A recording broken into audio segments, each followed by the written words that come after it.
اب نبی اکرم صلی اللہ علیہ وسلم کی مدنی زندگی شروع ہوئی۔ اس دور کو 3 حصوں میں تقسیم کیا جا سکتا ہے۔ پہلا دور، اس میں فتنے بپا کیے گئے، اندر سے رکاوٹیں کھڑی کی گئیں اور باہر سے آ کر دشمنوں نے مدینہ منورہ کو صفحہ ہستی سے مٹانے کے لیے چڑھائیاں کی۔ یہ دور صلح حدیبیہ ذی-قعدہ 6 ہجری پر ختم ہو جاتا ہے۔ دوسرا دور، اس میں بت پرست قیادت کے ساتھ صلح ہوئی۔ یہ دور فتح مکہ 8 ہجری پر ختم ہوتا ہے۔ اس دور میں دنیا کے بادشاہوں کو دین کی دعوت دی گئی۔ تیسرا دور، اس میں اللہ کی مخلوق دین میں فوج در فوج داخل ہوئی۔ اسی دور میں مدینہ منورہ میں مختلف قوموں اور قبیلوں کے وفود آئے۔ یہ دور نبی اکرم صلی اللہ علیہ وسلم کی حیات مبارکہ کے آخری دنوں تک ہے، یعنی ربیع الاول 11 ہجری تک۔ مدینہ منورہ پہنچنے کے بعد نبی کریم صلی اللہ علیہ وسلم نے سب سے پہلے مسجد تعمیر کرنے کا فیصلہ فرمایا۔ جس جگہ آپ کی اونٹنی بیٹھی تھی وہ جگہ بنو نجار کے 2 یتیم بچوں سہل اور سہیل کی تھی۔ آپ نے اس زمین پر مسجد بنانے کا ارادہ فرمایا۔ آپ نے بنو نجار کے لوگوں کو بلا بھیجا۔ وہ حاضر خدمت ہوئے تو آپ نے ان سے مسجد کی تعمیر کی بات کی۔ انہوں نے زمین بطور ہبہ قبول کرنے کی درخواست کی، لیکن آپ نے اس زمین کو بغیر قیمت کے لینا پسند نہ فرمایا۔ آپ نے یہ زمین قیمتاً خریدی اور بنفس نفیس مسجد کی تعمیر میں شریک ہوئے۔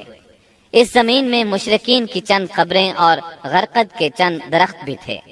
رسول اللہ صلی اللہ علیہ وسلم نے مشرکین کی یہ قبریں اکھڑوا دیں اور کھجوروں اور درختوں کو کاٹ کر قبلے کی جانب لگا دیا۔ پھر مسجد کی تعمیر شروع ہوئی۔ آج اس مسجد کو دنیا اسلام مسجد نبوی کہتی ہے۔ نبی اکرم صلی اللہ علیہ وسلم نے مسجد کے بازو میں چند مکانات بھی تعمیر کیے، جن کی دیواریں کچی اینٹوں کی تھیں۔ ان پر کھجور کے تنے رکھے گئے، پھر ان پر کھجور کی شاخیں اور پتے بچھائے گئے۔ یہ ازواج مطہرات کے حجرے تھے۔ ان حجروں کی تعمیر مکمل ہو جانے کے بعد آپ صلی اللہ علیہ وسلم سیدنا ابو ایوب انصاری رضی اللہ عنہ کے مکان سے یہاں منتقل ہوئے۔ مسجد نبوی صرف اسلامی تعلیم کی ادائیگی کے لیے نہیں تھی، بلکہ یہ ایک یونیورسٹی تھی جس میں مسلمان اسلامی تعلیم حاصل کرتے تھے۔ اس مسجد کا صحن ایک ایسی جگہ تھی جس میں مدتوں جاہلانہ نفرت، عداوت، کشاکش اور باہمی لڑائیوں سے دوچار رہنے والے قبائل کے افراد اب میل ملاپ اور پیار و محبت سے بیٹھتے، دین کی تعلیم حاصل کرتے اور یہ تعلیم اپنی عورتوں تک پہنچاتے تھے۔ یہ ایک مرکز تھا۔ اسی مرکز سے اس ننھی سی اسلامی ریاست کا نظام چلایا جاتا تھا اور مختلف قسم کی مہمات یہاں سے بھیجی جاتی تھیں۔ اس کے علاوہ اس کی حیثیت ایک پارلیمنٹ کی بھی تھی، جس میں مجلس شورا اور مجلس انتظامیہ کے اجلاس منعقد ہوتے تھے۔ ان تمام امور کے ساتھ ساتھ مسجد نبوی فقراء اور مساکین کی ایک کافی بڑی تعداد کا ٹھکانہ بھی تھی۔ یہ وہ لوگ تھے جن کا کوئی مکان نہیں تھا، جن کے پاس کوئی مال تھا، نہ بیوی بچے تھے۔ انہی اصحاب کو اصحاب صفہ کہا جاتا ہے۔ اب مسلمان 5 نمازیں باجماعت ادا کرنے کے لیے حاضر ہو رہے تھے اور اس کے لیے وہ وقت کا اندازہ لگاتے تھے، مگر دقت یہ تھی کہ کوئی بہت پہلے آ جاتا تھا تو کوئی دیر سے پہنچتا۔ چنانچہ نبی کریم صلی اللہ علیہ وسلم اور مسلمانوں نے مشورہ کیا کہ کوئی ایسی علامت اختیار کی جائے جس سے سب کو وقت کا پتہ چل جائے۔ سیدنا عمر رضی اللہ عنہ نے کہا، کیوں نہ کسی آدمی کو بھیج دیا جائے جو الصلاۃ جامعۃ یعنی نماز جمع کرنے والی ہے پکار دیا کرے۔ رسول اللہ صلی اللہ علیہ وسلم نے یہی رائے قبول کی اور اسی پر عمل کیا۔ پھر عبداللہ بن زید بن عبد ربہ انصاری رضی اللہ عنہ نے خواب میں اذان سنی اور آ کر رسول اللہ صلی اللہ علیہ وسلم کو خبر دی۔ آپ نے فرمایا، یہ سچا خواب ہے۔ پھر آپ نے حکم فرمایا کہ وہ سیدنا بلال رضی اللہ عنہ کو یہ کلمات القاء کرتے جائیں اور بلال پکارتے جائیں، کیونکہ ان کی آواز زیادہ بلند اور سریلی ہے۔ چنانچہ سیدنا بلال رضی اللہ عنہ نے اذان کہی۔ ان کی آواز سن کر سیدنا عمر رضی اللہ عنہ اپنی چادر گھسیٹتے ہوئے آئے اور بولے، اے اللہ کے رسول، اللہ کی قسم میں نے بھی خواب میں یہی الفاظ سنے ہیں۔ اس سے اس خواب کی مزید تائید ہو گئی اور اسی روز سے یہ اذان اسلام کا شعار بن گئی۔ مسجد کی تعمیر سے فارغ ہو کر رسول اللہ صلی اللہ علیہ وسلم کو ان مہاجرین کی فکر لاحق ہوئی جو مکہ معظمہ سے بے سر و سامان نکلے تھے، صرف ایمان اور اسلام کی دولت ساتھ لائے تھے۔ چنانچہ آپ نے مہاجرین اور انصار کے درمیان رشتہ اخوت یعنی بھائی چارہ قائم کرنے کی طرف توجہ فرمائی۔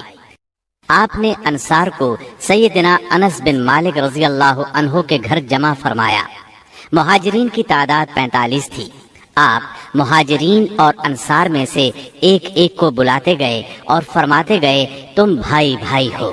پھر ہوا یہ کہ یہ اخوت حقیقی اخوت سے بھی بڑھ گئی۔ اس موقع پر انصار نے جس فیاضی، ایثار اور میزبانی کا مظاہرہ کیا، انسانی تاریخ اس کی مثال پیش کرنے سے قاصر ہے۔ انصار نے مہاجر بھائیوں کی حیثیت مہمانوں کی نہ رہنے دی، بلکہ انہیں اپنی جائیداد اور کاروبار میں برابر کا حصے دار بنا لیا۔ اس طرح مہاجرین بہت جلد اپنے پیروں پر کھڑے ہو گئے۔ مہاجرین سے یہ انصار کی محبت ہی کا نتیجہ تھا کہ انہوں نے نبی صلی اللہ علیہ وسلم پر اپنے کھجوروں کے باغات پیش کیے کہ آپ ان باغات کو ان کے اور مہاجرین کے درمیان تقسیم کر دیں۔ آپ نے انکار فرمایا تو انصار نے مہاجرین سے کہا، آپ لوگ کام کر دیا کریں، ہم پھلوں میں آپ لوگوں کو شریک کر لیں گے۔ آپ صلی اللہ علیہ وسلم نے اس تجویز کو پسند فرمایا۔ سیدنا سعد بن ربیع رضی اللہ عنہ بڑے مالدار انصاری تھے۔ انہوں نے اپنے مہاجر بھائی سیدنا عبد الرحمن بن عوف رضی اللہ عنہ سے کہا، میرا مال آدھا آدھا تقسیم کر لو، میری 2 بیویاں ہیں، دیکھو جو تمہیں پسند ہو مجھے بتلا دو، میں اسے طلاق دے دیتا ہوں، عدت گزر جائے تو اس سے شادی کر لینا۔ یہ سن کر سیدنا عبد الرحمن بن عوف رضی اللہ عنہ نے فرمایا، اللہ آپ کے اہل اور مال میں برکت دے، مجھے آپ بازار کا راستہ بتا دیں۔ انہوں نے بنو قینقاع کے بازار کا پتہ بتلا دیا۔ یہ بازار چلے گئے، محنت مزدوری کی، واپسی پر ان کے پاس کچھ فاضل پنیر اور گھی تھا۔ پھر تھوڑے ہی دن گزرے تھے کہ انہوں نے مال بھی کمایا اور ایک انصاری عورت سے شادی بھی کی۔ مدینے میں مسلمانوں کے علاوہ 2 اور جماعتیں بھی تھیں۔ یہ دونوں جماعتیں ہر لحاظ سے مسلمانوں سے مختلف تھیں۔ ان کا عقیدہ، دین، مصلحتیں، ضروریات، جذبات اور احساسات بالکل مسلمانوں کے خلاف تھے، اور یہ دونوں جماعتیں تھیں مشرکین اور یہود کی۔ چنانچہ نبی اکرم صلی اللہ علیہ وسلم نے ایک عہد و پیمان مسلمانوں کے مابین کرایا اور ایک دوسرا عہد و پیمان مسلمانوں اور مشرکین نیز مسلمانوں اور یہود کے درمیان کرایا، اور اس بارے میں ایک تحریر بھی لکھی گئی جس کے خاص نکات یہ ہیں۔ نمبر 1، قریش اور یثرب کے مومنین و مسلمین اور ان کے ماتحت ہو کر ان کے ساتھ ملنے والے اور جہاد کرنے والے بقیہ لوگوں سے الگ ایک امت ہیں۔ نمبر 2، ان کی دیت کی ادائیگی اور قیدی کی رہائی اہل ایمان کے درمیان سابق دستور کے مطابق ہوگی، اور یہ فدیے اور دیت میں اہل ایمان کی مدد کریں گے۔ نمبر 3، یہ لوگ مفسد، ظالم اور باغی کے خلاف ایک ہاتھ ہو کر اٹھیں گے، چاہے وہ ان کی اپنی اولاد ہی کیوں نہ ہو۔ نمبر 4، کوئی مومن کسی مومن کو کافر کے بدلے قتل نہیں کرے گا اور نہ کسی مومن کے خلاف کسی کافر کی مدد کرے گا۔ نمبر 5، اللہ کا ذمہ ایک ہے، لہذا ایک معمولی آدمی کا دیا ہوا ذمہ بھی سارے مسلمانوں پر لاگو ہوگا۔ نمبر 6، جو یہود مسلمانوں کے پیروکار ہو جائیں ان کی مدد کی جائے گی اور وہ دوسرے مسلمانوں کی طرح ہوں گے۔ نمبر 7، مسلمانوں کی صلح ایک ہوگی۔ نمبر 8، جو کسی مومن کو قصدن قتل کر دے اس سے قصاص لیا جائے گا، سوائے اس صورت کے کہ مقتول کے ولی راضی ہو جائیں، اور اہل ایمان پر ضروری ہے کہ سب قاتل کے خلاف اٹھ کھڑے ہوں۔ نمبر 9، کسی مومن کے لیے حلال نہیں کہ کسی ہنگامہ برپا کرنے والے یا بدعتی کی مدد کرے یا اسے ٹھکانہ مہیا کرے۔ نمبر 10، ان کے درمیان کسی بات میں اختلاف ہو تو اسے اللہ اور اس کے رسول کی طرف لوٹایا جائے گا۔ اس عہد و پیمان کے علاوہ نبی اکرم صلی اللہ علیہ وسلم نے مختلف اوقات اور موقعوں پر مسلمانوں سے اسلامی اخوت کا حق بھی بیان فرمایا۔ انہیں آپس میں تعاون، مدد، اتحاد و یگانگت، غم گساری اور خبر گیری کی ترغیب دی، یہاں تک کہ یہ اخوت تاریخ کی انتہائی بلندیوں تک پہنچ گئی۔ باقی رہے مشرکین تو ان کا معاملہ اور تھا۔ ان کی اکثریت اپنے سرداروں اور بڑوں سمیت مسلمان ہو چکی تھی اور ان میں اتنی سخت نہیں تھی کہ مسلمانوں کے مقابلے میں کھڑے ہو سکیں، لہٰذا ان سے نبی اکرم صلی اللہ علیہ وسلم نے یہ عہد لیا کہ کوئی مشرک قریش کی جان و مال کو پناہ نہیں دے گا اور نہ کسی مومن کے آگے اس کی حفاظت کے لیے رکاوٹ بنے گا۔ اس عہد کے بعد ان کی طرف سے کوئی اندیشہ نہ رہا۔ باقی رہے یہود تو ان کے ساتھ نبی اکرم صلی اللہ علیہ وسلم نے جو معاہدہ کیا اس کے خاص نکات یہ ہیں۔ نمبر 1، یہود مسلمانوں کے ساتھ ایک امت ہوں گے، ان کے لیے ان کا دین اور مسلمانوں کے لیے مسلمانوں کا دین ہوگا، ان کے ذمے ان کا خرچ ہوگا اور مسلمانوں کے ذمے مسلمانوں کا خرچ ہوگا۔ نمبر 2، جو طاقت اس معاہدے کے کسی بھی فریق سے جنگ کرے گی یا یثرب پر حملہ کرے گی، سب آپس میں اس کے خلاف تعاون کریں گے اور ہر ایک اپنی جانب کا دفاع کرے گا۔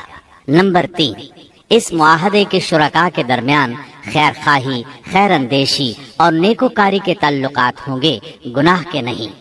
نمبر 4، آدمی اپنے حلیف کے جرم میں نہیں پکڑا جائے گا۔ نمبر 5، مظلوم کی مدد کی جائے گی۔ نمبر 6، جب تک جنگ برپا رہے گی یہود بھی مسلمانوں کے ساتھ خرچ برداشت کریں گے۔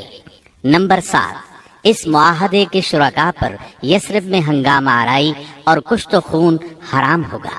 نمبر 8، اگر ان میں کوئی ہنگامہ یا جھگڑا برپا ہو جائے تو اس کا فیصلہ اللہ اور اس کے رسول کریں گے۔ نمبر 9، قریش اور ان کے مددگاروں کو پناہ نہیں دی جائے گی۔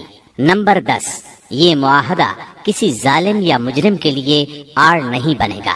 اس معاہدے کی روح سے یثرب کے سارے باشندے مسلمان، مشرکین اور یہود ایک ہی وحدت کی لڑی میں پرو دیے گئے۔ مدینہ اور اس کے اطراف کو ملا کر ایک آزاد اور خود مختار حکومت قائم ہو گئی۔ اس میں مسلمانوں کا کلمہ نافذ تھا اور اس کے سربراہ محمد صلی اللہ علیہ وسلم تھے۔